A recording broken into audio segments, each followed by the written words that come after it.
dhugaa qabaatteef macaafni itti amantu kun dhugaa keessiif haa baasu. Nagaaf araarrii jaalalli waaqayyoo karaaf kallattii jirtan hundumaatti isiniif haa waayyatu kabajamoodhaa fi jaallatamoo obboloota kootii jirtu nagaa keessanii ani obboleettiin keessan baay'ee nagaa kooti. Waaqayyoonni nagaa koo baay'isee galataaf ulfina guddaa haa fudhatu. Baga nagaatti eegamtan jechuutiin an jaalladha. Egaan guyyaa har'aa kan ammoo mudannoo fi dhugaa ba'umsa obboleettii keenyaa tokko isiniif qabadhee dhufeetiin jira. Mudannoon obboleettii keenyaa kun maalidha? Obboleettiin keenyaa waggaa tokkoof fuula miidiyaatirraa fuula hiriyootaa fi firoottan ishee duraatii dhokattee yookiin immoo baddee barbaadamaa iyyaafatamaa turte. Har'a garuu waggaa tokkoon booda waaqayyo ishee gargaaree lafatti dhokattee turtee fi rakkina ishee dararee keessa turte keessaa baatee gara biyya ishee imaltee biyya ishee keessa teesseetu immoo maal akka ishee mudatee fi waaqayyo maal keessatti akka ishee gargaaree dhugaa nuuf ba'aa jirti. Dhugaa ba'umsi ishee kunis yookiin mudannoon ishee kunis maal inni itti dhiyaadhaa dhaggeeffadha. Maqaan koo Burtukaan Mallasaa jedhama. Waggaa 2 dura akkuma nama kamiyyuu hojjedheef jijjiiruuf biyyoota Arabaa keessaa gara biyya Bahireen imale. Gaafan imalee jedhu maatiin biratti ramadamee hojjedhu wajjin baay'ee waliif galiin ijoollee maatii kanaallee hedduu na jaallatanii. Sababa kanaafis mindaa yeroodhaan naaf kaffaluu baay'ee na kabaju. Haaluma kanaan otoo hin jiru ji'a 8 booda maatiin sun hojii manichaaf nama dabalataa waan barbaachiseef intala biyya Filiippiinii tokko fidanii na biratti dabalanii. Hojjettuun kun gaafa galtuu maatiif ijoolleen mana sanaa jaalala guddaa waan naaf qabaniif hinaaffaa hamaa keessa galte. Yaaliiwwan jireenya koo miidhan tokko tokkos narratti gaggeessuu jalqabde.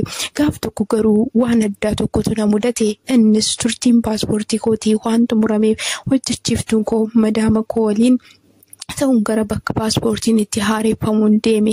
Fuunee deebinee yeroo manatti dhiyaannu hojjechiiftuun koo sun gara hojjettu ishee mana jirtu sanatti bilbilte. Ati ijoollee nyaata nyaachisi, Burtukaan immoo dhuftee haarafiftu jettee hojiif gara biraa deemte. Anis mana bira yoon ga'u gamoo 3ffaa irratti wantan amanuu hin dandeenye tokkon arge. Innis daa'imti waggaa 4 gamoo 3ffaa irraa dhiigaaf makamee ciisaa jira. Yeroo kana ani fiigee dhaqeen mucaa kana oliif gadi qabee ilaalee bilbila koo fuudheen hojjechiiftu yookiin madaama kootiin bilbilee. Yeroo kana intalli Filiippiin sun gamoo 4ffaa irra dhaabattee bilbila isheetiin yeroo mucaa qaqqabuuf viidiyoo na waraabaa turte. Kana gidduutti hojjechiiftuun koo dhuftee waliin mucaa bakka jiru kaafnee gara hospitaalaatti hin geessine.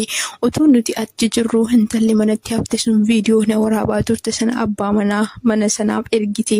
Akka waan ani mucaa sana balaaf saaxileetti itti himte. Abbaa manaa ofiisaatii poolisiidha. Innis viidiyoo sana fudhatee aarii guddaadhaan guutamee ariitiin gara hospitaala nuti keessa jirru dhufe. Dhiirri dubartii rukutuun hin eeyyamamu waan ta'eef hojjechiiftuu koo sanatti viidiyoo sana argisiise. Akka waan ani mucaa sana miidhatti ishee hubachiise. Isheenis galagaltee kaballaa hamaana kabalte. Akkasiin isaanis ishee dura na fuudhanii deeman. Achumaan gara mana adabaatti na geessanii achitti sirree bichaa fi dararaa tokko narra ga'aniiru. Sana booda viidiyoo sana ragaa godhachuudhaan hidhaa waggaa 10 natti murteessanii na hidhan. Murtii hidhaa waggaa 10 kun gaafa natti murtaa'u filannoowwan 2tu naaf ka'ame. Waggaa 10 kana keessatti daa'imni kun yoo duute atis ni ajjeefamta, yoo bayyanattee fayyite garuu waggoota 10 xumurattee baataa naan jedhan. Achitti hidhamee utuu hin jiru daa'imni sun xiqqoo akka of baruu taanaan poolisoonni yakka sana hordofaa turan kan si kuffise ishee kana miti jedhanii suura koo yerootti argisiisan. Ana akka hin taane dubbatti. Dabalataan ani hidhamee ji'a 7 booda hojjettuun daba kana irratti raawwachisun otoo isheen bilbila isheetiin bilbilni hiriyoota ishee wajjin haasoftuu hojjechiiftuun koo sun dhageessi. Mana galee jiru kana keessatti daa'ima isaanii duraa kuffiseen akka waan mucayyoon lammii Itoophiyaa tokkoftitti Kufisteetti viidiyoo waraabee ishee hiisisee jettee dubbatte. Kana irratti madaamiin koo sun macaafa qulqulluu koo qabattee gara mana adaba sana dhuftee waan dhageesse hundumaa natti himte. Ammas macaafni natti amantu kun yoo dhugaa qabaatteef dhugaa keessiif haa baasu naan jettee macaafa koo naaf kennitee deemte. Sana irratti akka lubbuun koo oolu bareen xiqqoo hafuurri natti deebi'e. Kunis akka hojjechiiftuun koo sun qorannoo intala sanatti cimsituuf na gargaare. Hojjettuun sunis akka dubbichi gara isheetti adeemu hubachaa waan dhufteef turtii ji'a 4 booda qabeenya jara duraa saamtee manaa baddii.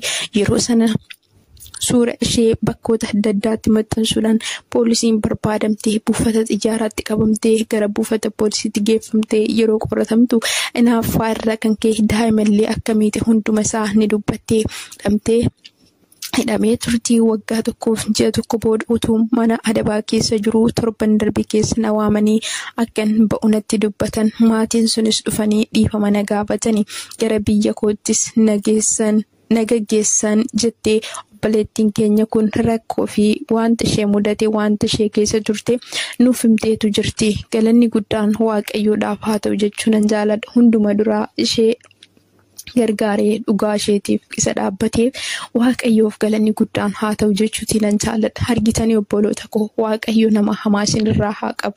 Utoo mucaan kun du'eetis mucayyoon kun sobaatiin lubbuu isheetti murtoon addaa hin faradama ture. Garuu Waaqayyo immoo abbaa dhugaatii waan ta'eetiif warra dhugaa qabaniif yeroo hundumaa inni hin falma. Waaqayyo keenya Waaqa akkasumatti karaa irratti nu dhiisu miti. Akeeka nurraa qaba waan ta'eetiif waan manaa nu baaseef beeka. Yaa obboloota koo gaafa mana keenyaa baanu maatiin keenya nu gaggeessanii obbolaan keenya firri keenya nu gaggeessaniitu nu biraa deebi'u. Waaqayyo kun garuu nu biraa hin deebine. Yeroo hundumaa nu wajjiniitiin jira. Obboleettiin kun utuu Waaqayyo akka namaa ta'eeti murtoo sobaatiin lubbuun ishee darba ture. Waaqayyo garuu kan warra dhugaa qabaniiti.